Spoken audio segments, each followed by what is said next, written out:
Yo, what's going on, guys? It's John, aka NC3 Turbo, and this is a nice little sped up demolition sniping gameplay I got for you guys. I break like 60 kills, and but I do die a lot, but I go in some pretty good tears, just like that, you know. I sped it up a little slightly by around 21 or 25%.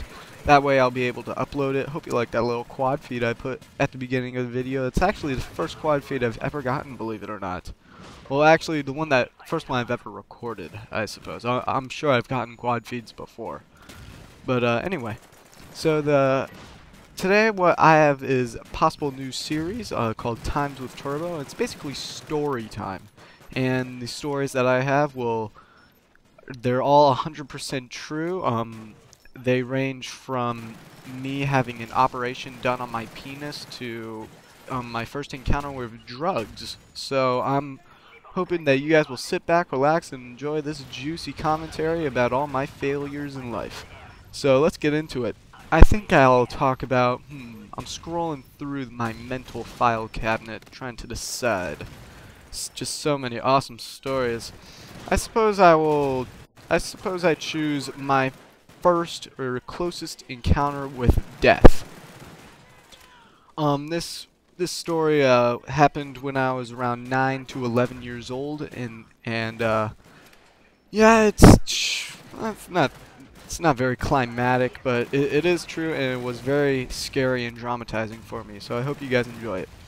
It was say Florida, I believe. It was during summer break, and we were in Florida for a wedding, and it was the day after the wedding, and we were at the beach just chilling, and there was a sandbar, I want to say around maybe half a football field out.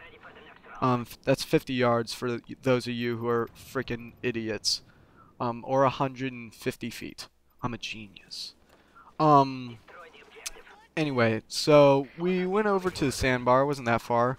And for those of you who don't know what a sandbar is, it's basically a little pile of sand out in the ocean that you can stand on.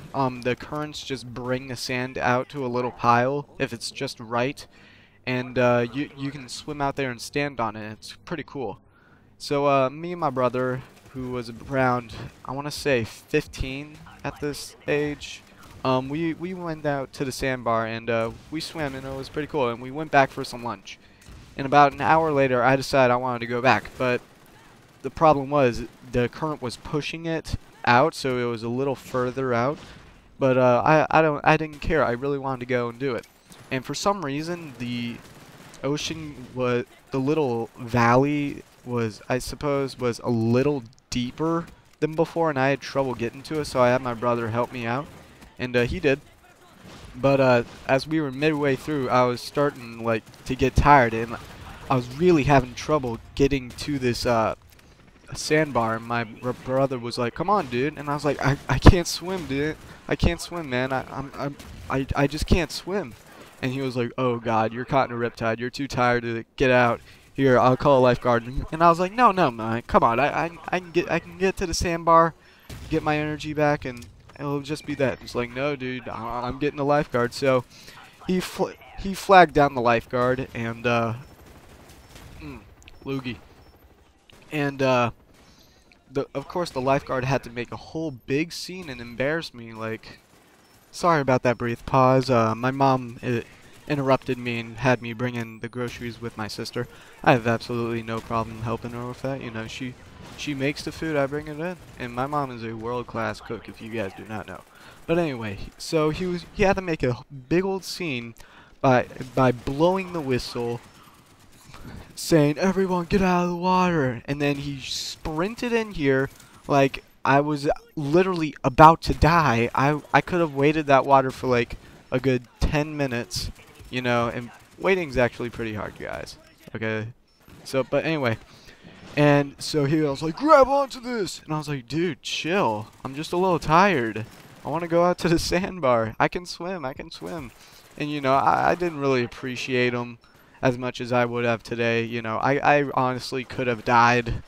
And I was just being a douche to him the whole time. But, you know, so he just made a whole big deal about it, and he dragged me back, and my mom was like, "Oh, my baby," and she made a big deal about it too. And that's basically the story of how I almost died.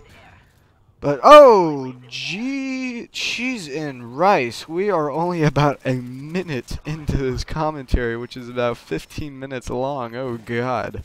Okay, so I do have another near-death experience.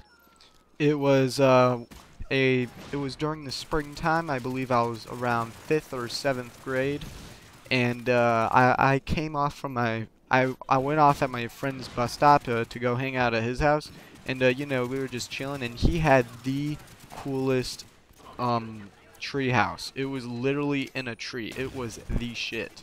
Like, it was seriously just, oh my God, that tree house was so cool. It didn't have anything in it. It just had a door and a window and a little balcony that wasn't even like 2 feet wide, but it was still freaking awesome. It's not like the piece of shit treehouse that my dad tried to make me, and he still hasn't even finished that yet, and he started when I was like 5. I want my treehouse.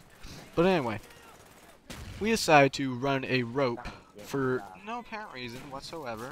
We decided to run a rope to a tree, to a neighboring tree, not in a neighbor's yard, just a tree by the tree house that the tree house was in, and we were able to do it, and we were pretty proud of ourselves. And he was like, "Hey, dude, let's just climb across it, you know, let's just like swing in the middle of it." And so he did it first, and he was like swinging across it. He put and we had this little padlock, like, you know, master locks that you have to unlock with a key. He put that on his belt loop and on the rope, and he was just swinging around like he was having a freaking amazing time. And I was like, oh yeah, dude, I want to do that.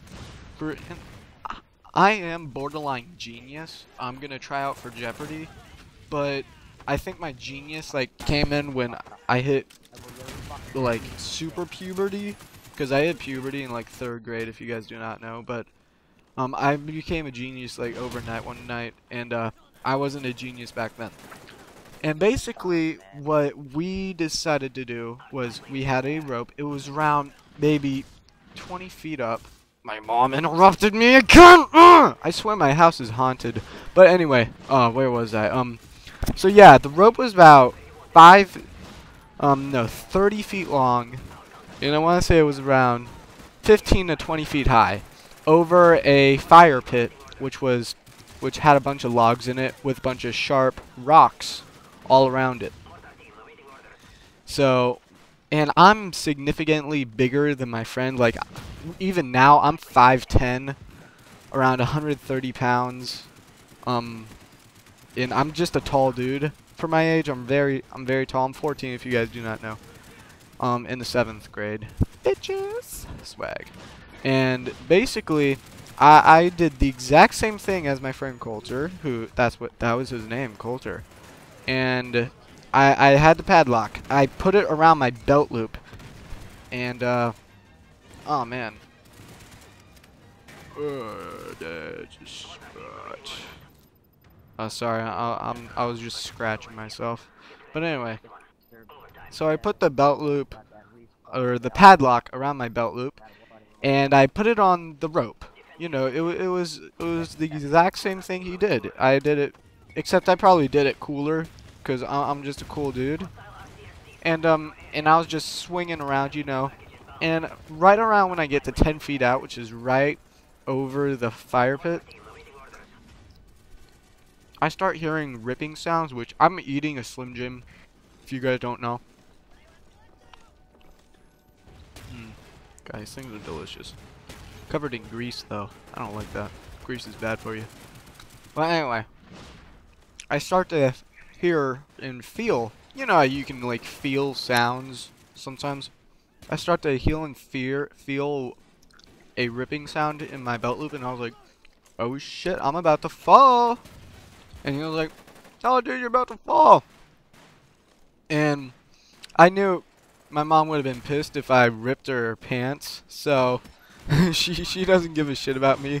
As long as my pants are safe and my grades are good, I could be murdering and raping people at night, and she'll be cool with it as long as I have good grades. So, oh god, Slim Jims is delicious. You guys really gotta get yourself some Slim Jims. But anyway, so I decided to bail out, and the way I did that is we didn't lock the padlock, we just had it like not locked, we just had it hooked on there.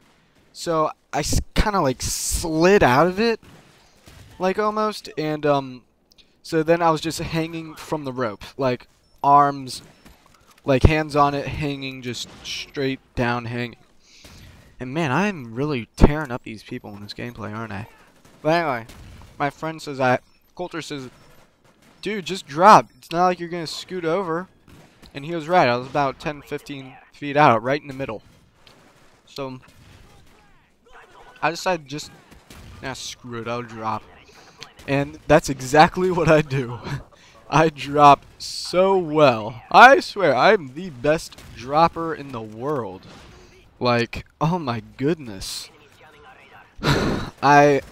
My back lands on one of the rocks. And my head hits like a twig, and I had a little cut in it, as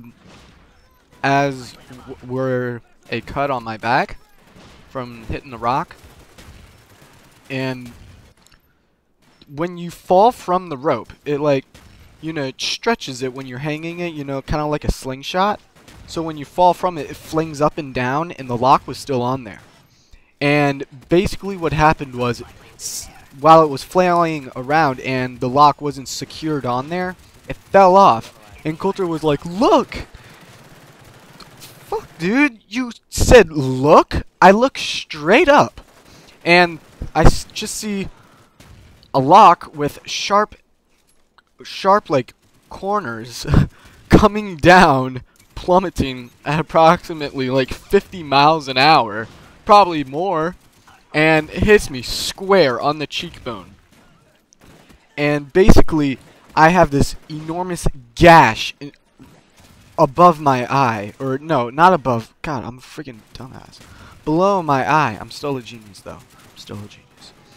And Coulter's babysitter was this like really like freaking manly dude who like smoked cigarettes and had tattoos and shit. His name was like Bailey or something. I don't know. He was like, holy shit, what happened to you? A lock fell on my eye. And I was like, okay. So he patched me up. And basically went home, and my mom was like, oh my god, what happened? And I was like, Mommy, Coulter threw a lock at my eye for some reason, just to screw him over. You know, I have a notorious dry sense of humor. And probably shouldn't be eating while I do this commentary. So, long story short, he gets in trouble for absolutely no reason whatsoever. I have a large gash in my eye, a cut on my head, and a cut, well, there weren't really cuts, they were more like scrapes on my head and back. And the moral of this story is, just screw your friends over whenever you have the chance. Even if you don't have a good reason, because you never know when opportunity might come along once again. Like that, right there. I knife lunged that bitch, and I still killed him. His RCXD doesn't kill me. I miss him, I miss him, I miss him, and then I miss him once more, and then I get him for the payback. Screw your friends over as much as you can, guys. Trust me, it won't get you far in life, but it will definitely give you an entertaining life, which, to me, I'd rather have one of those. So, lots more of these to come. Maybe I'll let you in on why I had surgery done on my schnozzle. My first fight, my first like run-in with the law, my first run-in with drugs, my first girl encounter. But this has been John, aka NC3 Turbo 6732. Booyah Shaka. How's my quality? Has anything ever happened to this like you? Or